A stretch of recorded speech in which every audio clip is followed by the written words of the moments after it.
네, 여러분 안녕하세요. 옷장사의 보물지도의 남윤택입니다.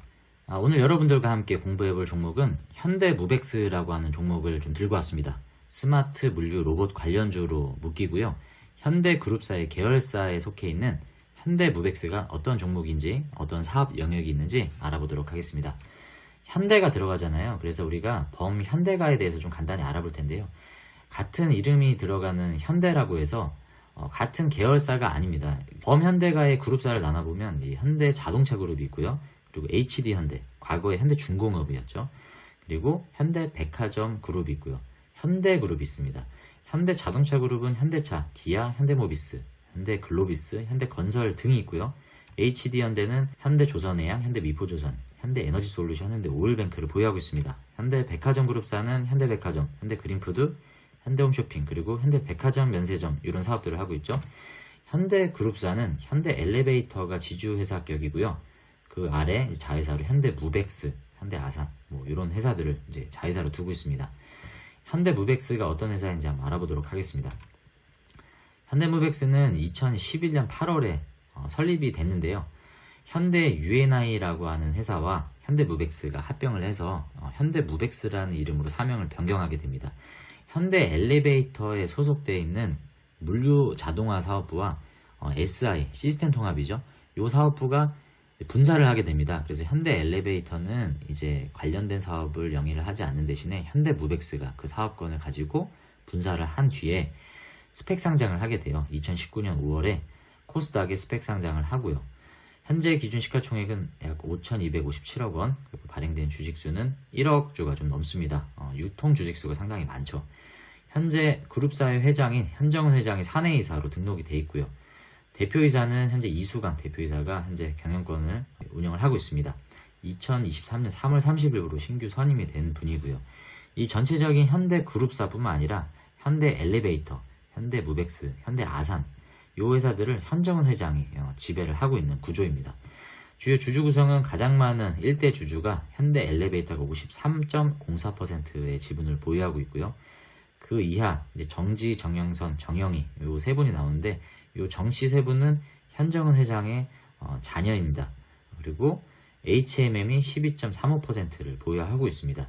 원래 현정은 회장도 현대무벡스의 지분을 약 21.1% 정도 보유하고 있었는데 최근에 이 대법원 판결로 이제 대물 변제를 해야 되는 사건이 좀 있었어요. 그래서 그거 관련해서 약 863억 원대에 해당되는 이 지분 전량을 이제 매도를 하게 됩니다.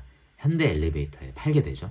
그래서 현대엘리베이터는 지분이 이렇게 올라가게 되고 현정은 회장은 현재 지분이 전혀 없습니다. 이 현대그룹 가계도에 보면 이 현대그룹 회장의 남편이었죠. 정몽원 회장. 과거에 현대건설의 이제 회장이었는데 이분이 이제 안타까운 일로 작고를 하셨고요. 현재는 이 며느리인 현정은 회장이 현대그룹을 이제 지배를 하게 되는 거죠. 여기 있는 세 자녀가 정지, 정영희, 정영선 이 세 분도 현재 지분을 가지고 있습니다. 정지 요 분은 아마 현대무벡스의 전무로 현재 부임하고 있을 겁니다. 대법원 판결에 손해배상 판결이 나요. 그래서 이것과 관련해서 돈을 갚기 위해서 현정은 회장이 갖고 있는 현대무벡스의 2,475만여 주를 전부 다 팔게 됩니다. 그래서 현대엘리베이터에 대물 변제를 하게 되죠. 그 내용을 보면 이제 쉰들러라고 하는 회사가 나옵니다. 쉰들러와 현정은 회장 간의 싸움이 있었는데 이 대법원 판결이 결국에 쉰들러의 손을 들어주게 됩니다. 그래서 현정은 회장이 이제 돈을 갚게 되는 그런 내용인데 그 내용의 중심에 보면 현대엘리베이터의 주주 구성을 보면 이제 쉰들러라고 하는 회사가 2대 주주로 16.18%의 보유 지분을 가지고 있습니다. 이 쉰들러라고 하는 회사는 엘리베이터 업체예요. 글로벌 점유율 2위 회사인데 1위는 현재 오티스 회사가 1위죠. 현대 엘리베이터의 주주 구성을 보면 현정은 회장이 8.1% 정도만 보유를 하고 있고 쉰들러가 지분이 훨씬 많습니다. 보면 이 과거에 2014년에 현대그룹사의 지분도인데요. 지금 보면 현대엘리베이터가 지주사 역할을 하고 있잖아요. 그때 당시에도 현대엘리베이터가 이제 지주사 역할을 하고 있었는데 범현대가에서는 이제 며느리에게 정씨 일가가 아닌 현정은이라고 하는 며느리에게 이 현대그룹사를 어떻게 보면 이제 빼앗긴 입장이죠. 그렇기 때문에 이 지주사 합격인 현대엘리베이터를 다시 되찾아오려고 하는 그런 경영권 분쟁이 있었습니다. 그 내용에 대한 건 오늘 뭐 자세히 알아보진 않겠지만 결국엔 현정은 회장이 경영권을 이제 지키게 되죠. 그래서 현대엘리베이터는 경영권 분쟁에서 이제 자유로워집니다. 근데 이제 그 다음에 문제가 됐던 게 뭐냐면 현대상선이에요. 가만히 보면 이 현대상선도 굉장히 많은 현대그룹의 자회사들을 거느리고 있었기 때문에 이 현대상선을 지배할 수만 있다면 범현대가에서는 이 현대그룹 전체를 이렇게 어떻게 보면 영향력을 행사할 수 있는 그런 위치에 있던 거죠. 그래서 이 현대상선을 중심으로 한 경영권 분쟁이 또 일어나게 됩니다. 그 중심엔 현정은 회장과 HD현대 초대 청수인 이 정몽준 회장의 이제 경영권 분쟁이 이제 일어나게 되죠. 지분을 서로 확보하기 위한 싸움이 이제 벌어지는데 이 과정에서 현정은 회장이 우호 지분을 확보하기 위해서 파생상품 계약을 하게 됩니다. 그 내용을 좀 보면요.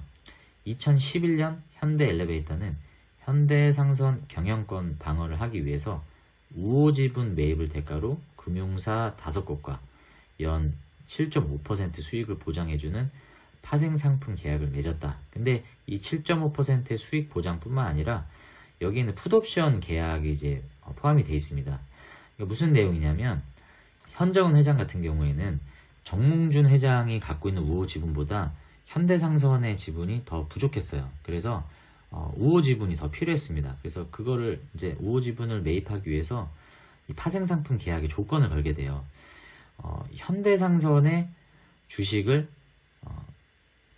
투자를 하는데 그 투자하는데 풋옵션 조건을 걸게 됩니다. 그러니까 현대상선의 주가가 오르게 되면 그 주가 상승분에 대한 이익을 현대엘리베이터와 이 금융사 5군데와 공유를 하고 만약에 현대상선 주가가 떨어지더라도 그것에 대한 손실분을 현대엘리베이터가 이 5개 금융사에게 보장을 해주는 그런 이제 조건을 맺었던 거죠. 그러니까 유리할 것 없는 이런 아쉬운 계약을 왜 했느냐. 우호 지분을 매입해주는 조건이었던 거죠. 우호 지분을 매입을 하면 정몽준 회장이 갖고 있는 현대상선의 지분 비율보다 더 많은 지분을 확보할 수 있기 때문에 경영권 행사를 할 수 있는 거죠. 그래서 이 현대상선 경영권을 방어하기 위해서 이러한 파생상품 계약을 맺었는데 이제 문제는 결론적으로 이 현대상선, 지금 HMM이죠. 요 현대상선이 최고가 35만원까지 이제 갔다고 합니다. 그래서 굉장히 좋은 흐름을 보이다 그 뒤에 결과론적으로는 현대상선이 10,000원대까지 주가가 폭락을 하게 됩니다. 그래서 이 하락에 대한 손실을 보장해주는 이 파생상품 계약으로 인해서 현대엘리베이터가 이제 어마어마한 손실을 맺게 되죠. 현대엘리베이터가 손실을 맺게 되면 2대 주주인 쉰들러가 가만히 있을 리가 없죠. 왜냐하면 주주의 이익이 훼손이 됐는데 그 이유를 제공한 게 이런 불리한 계약을 맺은 현정은에게 있기 때문에 소송을 걸게 됩니다. 10년여에 걸친 이 재판 소송 끝에 결국에 대법원은 쉰들러의 손을 들어주게 됩니다. 그래서 결과적으로는 현정은 회장이 1,700억 원을 배상을 해야 된다라고 이제 판결을 내리고요. 여기에 10년 동안의 재판 그 과정에 있었던 지연 이자까지 포함해서 총 약 2,700억 원 정도의 이제 배상을 해야 되는 상황이 된 거죠. 현정은 회장이 아무리 이제 그룹사 회장이지만 2,700억 원은 굉장히 큰 금액이죠. 그렇기 때문에 이 금액을 마련하기 위해서 현대무백스의 약 830억 원 정도에 해당되는 지분을 현대엘리베이터에 전부 다 매각을 하게 됩니다. 그리고 나머지 부족한 금액은 현대엘리베이터에 갖고 있는 그런 보유 지분을 담보로 대출을 받게 되죠. 그래서 결과적으로는 이제 모든 배상 금액을 아마 지금 시점에는 다 이제 배상을 한 걸로 알고 있기 때문에 이 리스크는 현재 해소가 된 상황이긴 한데 이 현대상선을 지키기 위해서 이런 무리한 계약을 맺었고 지금까지 현대상선을 지켰다고 하면 그나마 좀 다행일 텐데 문제는 현대상선이 산산조각 나서 결국에는 국유화가 돼버렸죠. 지금 HMM으로 이름이 바뀐 이 현대상선은 현대그룹사에 속해 있지 않습니다. 현대그룹에 속해 있지도 않고요. 지금은 반대로 HMM이 현대무백스의 지분을 가지고 있는 이런 상황이 돼버렸습니다. 현재 HMM은 한국산업은행을 비롯한 우리나라 이제 공공기관이 1대 2대 주주로 있기 때문에 어떻게 보면 이제 국유화된 이제 기업이다라고 볼 수 있고요. 현대그룹과는 이제 무관한 이름만 현대와 관련된 그런 조선사가 되어버렸습니다. 현대무백스의 주요 제품 및 매출 비중을 좀 알아보겠습니다. 현대무백스의 주요 품목은 총 3가지로 나눌 수 있습니다. 물류 자동화 사업과 승강장 안전문 사업, PSD라고 이제 통칭을 하고요. IT 서비스가 있습니다. 물류 자동화의 매출이 가장 많죠. 올해 1분기 말 매출 기준으로 봐도 68%가 넘고요. 승강장 안전문은 17% 정도의 매출 비중을 차지하고 있습니다. 물류자동화 사업은 유통 택배뿐만 아니라 냉동 냉장, 타이어, 석유화 굉장히 많은 전반적인 이런 사업 분야에 있어서 물류 자동화 솔루션을 제공을 해주고 있습니다. 기업들마다 요즘엔 자동화에 대한 니즈들이 많잖아요. 그래서 뭐 예를 들어서 우리 김 대표님이 옷가게를 하시는데 내가 옷가게를 하는데 전부 다 물류 자동화를 만들고 싶다라고 하면 김 대표님이 이제 현대무백스에다 의뢰를 하는 겁니다. 내가 나오기가 너무 힘들고 옷을 정리하는 너무 에너지 소모가 크다. 그리고 옷을 정리하는 것도 내가 힘들다. 우리 시스템을 너희가 솔루션을 좀 제공해달라 라고 의뢰를 하면 현대무백스가 전반적인 모든 솔루션을 토탈 솔루션으로 제공을 해주는 겁니다. 거기에 들어가는 여러 가지 물류 컨베이어나 로봇, 그리고 AGV라고 해서 무인 운반 로봇이라든지 상품을 피킹하고 상품을 분류하고 그리고 상품을 이동하는 이런 전반적인 모든 물류 자동화에 대한 솔루션들을 현대무백스가 제공을 하는 겁니다. 그런 사업들이 68%의 이제 매출이 나오고 있고요. 이런 다양한 고객사들에게 지금까지 약 1000건이 넘는 수주건들을 기록을 할 만큼 굉장히 다양한 영역의 물류 자동화 그런 경쟁력을 가지고 있습니다. 단순히 어떤 물류 자동화에 대한 기술을 갖고 있을 뿐만 아니라 이 각각의 영역에 특화되어 있는 그런 기술력을 또 가지고 있기 때문에 예를 들어서 냉동 냉장 같은 경우에는 극저온 상태에서도 이 상품의 어떤 품질을 유지하고 안전하게 관리를 할 수 있는 그런 독자적인 시스템을 또 가지고 있다고 합니다. 이 분야에 있어서 또 특화되어 있는 경쟁력이 있다고 하고요. 그리고 병원이나 의약품 같은 경우에도 위생이라든지 관리 상태, 온습도 이런 게 굉장히 중요한데 거기에 특화되어 있는 또 물류 자동화 그런 경력들을 가지고 있다고 합니다. 그래서 이런 부분에 있어서 타사와는 비교되는 그런 특화된 경쟁력을 가지고 있기 때문에 지금도 굉장히 많은 수주건들을 중심으로 여기서 매출이 나오고 있고요. PSD 이제 두 번째 사업인데요. 이 PSD 약자는 플랫폼 스크린도어 약자예요. 그래서 승강장 안전문이라고 우리가 잘 알고 있죠. 지하철을 타면 세 가지 형태의 안전문이 있는데 완전 밀폐형이 있고요. 반밀폐형, 난간형 이것들에 대한 용어는 설명을 드릴 필요가 없죠. 국내 시장 점유율 이제 50% 정도를 차지하고 있을 만큼 압도적인 이런 경쟁력을 가지고 있습니다. 근데 문제는 현재 우리나라의 서울을 포함해서 모든 전국의 지하철이 이 안전문 설치가 의무화가 되기 때문에 거의 100% 지금은 다 설치가 됐습니다. 그래서 신규로 뚫리는 GTX라든지 이런 역사를 제외하고는 모든 시설이 다 설치가 됐기 때문에 사실 어떻게 보면 국내 시장은 포화 상태예요. 그래서 이 사업은 현재 지금 해외 진출을 노리고 있는 그런 신성장 동력으로 좀 볼 수 있고요. 이것과 관련된 내용은 이따가 한번 좀 차차 알아보고요. 그리고 IT 서비스 영역인데요. IT 서비스는 이제 시스템 통합을 해주는 거예요. 그래서 어떤 회사 사업을 영위하기 위해서 다양한 어떤 전산 시스템을 구축을 하고 클라우드나 빅데이터들을 활용해서 다양한 사업들의 전산망들을 좀 구축을 해야 되는데 그런 시스템 통합 작업들을 이제 주요 서비스로 제공을 해주는 겁니다. 주요 고객사들이 이렇게 되고요. 그 내용들을 보면 클라우드, 빅데이터, 그리고 시스템 통합, 시스템 운영 솔루션, 그리고 항만 솔루션, 선사 솔루션, 선박 솔루션 등의 이제 IT 서비스를 제공을 해주는 겁니다. 아무래도 주력 사업은 IT 서비스보다는 물류 자동화, 그리고 승강장 안전문 설치 등에 좀 포커스가 맞춰져 있는 분위기입니다. 현재 수주 현황을 보면 현재 올해 3월 31일까지 기준으로 수주 잔고가 약 2,130억 원 정도 현재 수주 잔고가 남아 있고요. 절반 이상의 수주 잔고가 이 물류 자동화를 통해서 나오고 있는 것을 좀 확인할 수 있습니다. 요거는 2022년 데이터이긴 한데 최근 4개년 수주 리스트예요. 현대케미칼부터 시작을 해서 SPC 삼립 그리고 방글라데시 공항 여러 이런 고객사들을 통해서 다양한 수주 내용들이 나옵니다. 되게 다양하죠. 물류 자동화 중심으로 이런 수주들을 가지고 있습니다. 최근에 호주 시드니 메트로의 또 수주가 또 진행이 된다라고 나오는데 요거는 최종 수주를 받게 됩니다. 그래서 요 시드니 메트로 PSD 구축 수주도 현대무백스가 따내게 되죠. 요건 이따 한번 알아볼게요. 그래서 물류 자동화가 이제 핵심인데 현대무백스의 이 물류 자동화와 이제 어떻게 견줄 수 있는 그런 경쟁사들이 어디가 있는지를 좀 보면 SFA와 그리고 현대무백스 그리고 SM코어, 코인테크 이렇게 4개를 묶은 이제 비교 차트인데요. 물류 자동화 부분 동종업체 매출액 비교입니다. 현재 물류자동화 영역에서는 SFA가 압도적으로 많습니다. SFA는 삼성항공의 자동화 사업부가 1998년 분사해서 설립한 회사로 주력은 원래 디스플레이 물류자동화였는데 최근에 이제 2차전지 열풍으로 인해서 2차전지 쪽에 수주가 많이 나왔다고 합니다. 그래서 2차전지 비중이 확대가 되면서 디스플레이가 상대적으로 이제 줄어드는 그런 현상이 생겼다고 하는데 어찌됐든 디스플레이와 2차전지 쪽을 중심으로 하는 SFA가 이 물류 자동화 부문에서는 압도적으로 매출이 많고요. 그 다음이 현대무벡스죠. 그리고 SM코어, 코인테크가 이렇게 나옵니다. 근데 여기 특징적인 건 코인테크라고 하는 이 회사가 물류자동화 부문 매출 증가율이 최근에 이렇게 부쩍 뛰었다라고 합니다. 최근 실적이 눈에 띄게 이제 많이 늘었다라는 게 보이는 거죠. 코인테크는 1998년에 설립된 2차 전지 공장 자동화 공정에 특화된 업체라고 합니다. 그러니까 최근에 이렇게 증가율이 올라갔던 거는 2차 전지 사업이 활성화됨에 따라서 이것과 관련된 자동화 공정 수주가 늘었던 이유로 확인을 할 수가 있고요. 코인테크는 22년 상반기 매출액이 1,061억 원을 기록했다라고 합니다. 현대무벡스가 2위였는데 코인테크가 따라잡았다라는 내용이고 경쟁사라고 볼 수 있죠.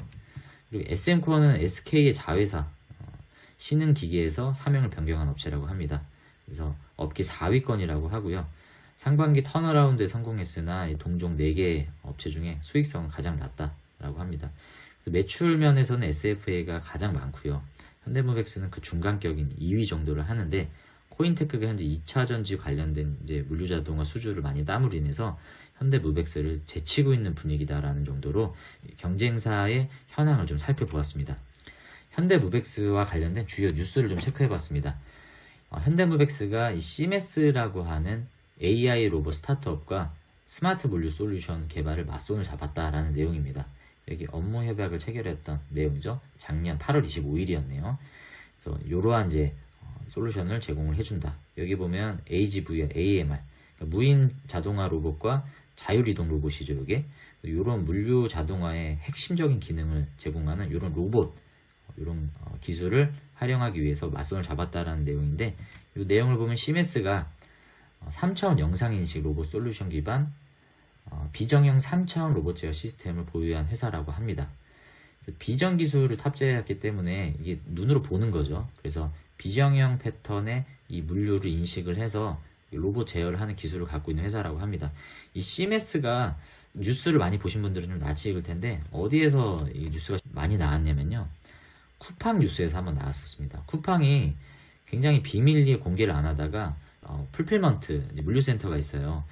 대구 이제 풀필먼트 센터인데 여기에 축구장 46개 넓이에 되는 AI 물류 로봇 수백 대를 투입해서 자동화 포장 배송 차량까지 10분에 처리할 수 있는 이런 물류 자동화를 구축을 했다라고 해서 그때 최초로 공개를 했죠. 그래서 여기에 이런 AI 물류 로봇 여기에 기술을 제공했던 게 바로 시메스였습니다. 여기 보시면 총 3,200억 원을 투자한 이 대구 풀필먼트 쿠팡 센터인데 여기에 지게차는 이제 비전 나비 로봇 텍스 코리아가 제공을 했고 3차원 로봇은 방금 소개드렸던 시메스가 이제 제작을 한 제품이라고 합니다. 이 시메스라고 하는 로봇 회사와 현대무벡스가 맞손을 잡아서 이 물류 자동화 관련된 로봇에 대한 개발을 같이 하고 있다라는 내용입니다. 그리고 최근에 나온 수주죠. 현대무벡스가 사토리우스 송도 캠퍼스 자동 창고 시스템을 수주를 했다. 그런 이제 수주 내용이 나왔었고요. 여기 보면 사토리우스가 뭐냐면 이제 독일에서 설립된 독일 회사라고 합니다. 제약바이오 산업 원부자재 장비 분야 선도업체. 요 제약바이오 관련된 원부자재를 보관하는 요 창고에 현대무벡스가 이제 물류 자동화 솔루션을 제공을 해줬는데 현대무벡스가 갖고 있는 장점에 대한 설명이죠. 최상위 재 소방 국제 기준을 준수한 설계를 통해서 안전성을 극대화했다. 그러니까 이게 현대무벡스의 솔루션의 장점이라고 볼 수 있습니다. 이 수주가 최근에 나왔었고요. 그리고 두 가지 수주가 이 2차 전지 물류 자동화를 통해서 나왔었는데 이게 좀 이슈가 됐었죠. 최근에 4월 18일에 공시가 나오자마자 이틀 뒤에 또 공시가 하나 나옵니다. 4월 18일에는 443억 원 정도 해당되는 수주 내용이었고요. 이틀 뒤에 나왔던 요 4월 20일 공시는 288억 정도 되는 공시입니다. 그러니까 이 두 가지만 해도 700억이 넘죠. 굉장히 많은 매출 대비 수주액이었는데 이게 모두 2차전지 관련된 물류자동화 내용이었고요. 그리고 이날 4월 18일 공시로 인해서 4월 19일 현대무백스의 주가는 상한가로 마감을 하게 됩니다. 그래서 굉장히 큰 폭으로 주가가 이날 기점으로 올라가게 돼서 투자자들의 좀 주목을 받게 되죠. 두 개 이제 수주를 통해서 732억 원을 수주를 했고요. 보시면 이 내용에 비밀 계약이기 때문에 구체적인 내용은 안 나왔는데 다만 외화 계약 금액이 함께 적시되어 있기 때문에 국내 기업이 아닌 글로벌 배터리 기업 대상이다라는 것을 추측을 하고 있습니다. 아직 공개가 안 됐고요. 또한 2차 전지에서 나온 이제 수주인데 2차 전지는 작년 5월에 LG화학 구미공장에서 최초로 구축 공사를 한 데 이어서 다시 나왔기 때문에 최근에 계속 2차 전지 관련된 수급이 계속 들어오고 있죠. 그리고 요거는 PSD 관련된 이제 뉴스입니다. 현대무백스가 이제 경쟁 업체들과 요 수주 경쟁을 했는데 최종 호주 시드니 지하철 스크린도어 수주를 이제 받게 됩니다. 해외 스크린도어 수주를 최초로 시드니를 통해서 받게 되죠. 그래서 현대무백스가 호주 시드니 메트로와 스크린도어 안전발판 제작 공급 설치 계약을 체결했다. 계약 금액은 357억 원 규모라고 합니다. 그래서 향후 추가 계약을 협의할 계획이다라는 뉴스고요. 이번이 첫 스크린도어 해외 진출이기 때문에 의미가 큰 거죠. 아까 설명드렸다시피 국내 이 스크린도어는 이미 다 설치가 됐기 때문에 추가적인 역사가 이제 설치되지 않는 이상은 이제 포화 상태인데 해외에는 아직은 이 스크린도어가 설치가 안 된 곳이 굉장히 많다라고 합니다. 이번 호주 이 수주를 통해서 이 부분에 대한 글로벌 사업 확대 기반을 마련했다라는 그런 이제 긍정적인 뉴스였죠. 마지막으로 재무와 차트를 좀 알아보겠습니다. PSD가 해외에서 첫 수주가 나왔기 때문에 이 매출 성장면에 있어서는 현대무백스가 현대엘리베이터와 같이 이 두 회사가 현대그룹사를 먹여 살리는 가장 중요한 축으로 현재 주목을 받고 있고요. 현정훈 회장도 현대무백스에 대해서 포커스를 두고 있는 그런 모습입니다. 최근에는 요 영업이익이 다소 좀 주춤한 모습이긴 한데 앞으로는 이 물류자동화가 계속 각광을 받고 있고 지금까지 약 1000건 이상의 수주를 받은 그런 경쟁력을 바탕으로 이 현대무백스가 계속 이 매출을 가져갈 것으로 좀 예상이 됩니다. PSD는 거기에 플러스가 알파인 거죠. 전체적인 재무 건전성에 대한 부채 비율과 유보율면을 보면 안정적인 편입니다. 마지막으로 차트를 알아보면 6월 5일 종가가 4,480원이었죠. 이 현대무백스를 로봇 관련주로 봐야 되느냐라는 부분이 제가 결론을 내릴 수는 없지만 공부를 해보니 현대무백스는 이 차트로 봐도 그렇고요. 우리가 레인보우 로보틱스나 SBB테크 그리고 유로메카 이런 회사들이 가져간 로봇 그 차트의 흐름과는 조금은 좀 다르죠. 현대무백스는 로봇이 오른 상승폭만큼은 현재 가져가진 않았지만 아까 설명드렸던 2차 전지 공장 계약 수주 공시 요때 상한가를 기록했죠. 요때를 시작으로 주가 상승을 좀 가져가고 있는 모습인데요. 보시면 이날 거래량이 엄청나게 나왔었죠. 요날 이후에 투자자들의 수급이 굉장히 많이 좀 쏠리고 주목을 받았던 모습입니다. 현재는 흐름을 깨지 않은 모습이에요. 아직까지는 흐름을 유지하고 있는 모습에서 요날 큰 폭으로 상승을 가져간 뒤에 좀 조정을 받고 있는 모습인데 이 수렴하는 요 구간에서 기간 조정으로 가져갈지 아니면 다시 상승 모멘텀을 가져갈지는 우리가 좀 지켜봐야 되는 부분인 것 같습니다. 현대무백스가 현재 어떤 흐름을 가고 있느냐는 제가 판단을 하긴 어렵지만 이 물류자동화에 대한 전반적인 산업의 흐름으로 봤을 때는 현대무백스가 앞으로 더 주목을 받을 확률이 저는 더 크다라고 좀 보여집니다. 앞으로 추가 수주가 나오게 된다면 상승 모멘텀을 가져가는 데 있어서 유리한 요인으로 작용하지 않을까라고 생각이 들고요. 현재 주가가 전체적인 흐름으로 봤을 때도 그렇게 큰 부담이 되는 금액은 아닌 것 같습니다. 현재 많은 매물대가 모여있는 지금 구간이기도 하고 요 지금 4,400원대에 머물러 있는 주가 흐름이 조정을 이어가게 되면 어떻게 보면 좀 모을 수 있는 그런 매수 타임이 아닌가라고 좀 생각이 듭니다. 제가 준비한 자료는 여기까지입니다. 여러분들 우리 오장사의 보물지도 계속 카페와 유튜브 채널을 통해서 계속 공부 같이 하셨으면 좋겠고요. 저는 다음 주에 더 좋은 영상으로 여러분들과 함께 공부하는 그런 또 컨텐츠를 준비해 보도록 하겠습니다. 시청해 주셔서 감사합니다.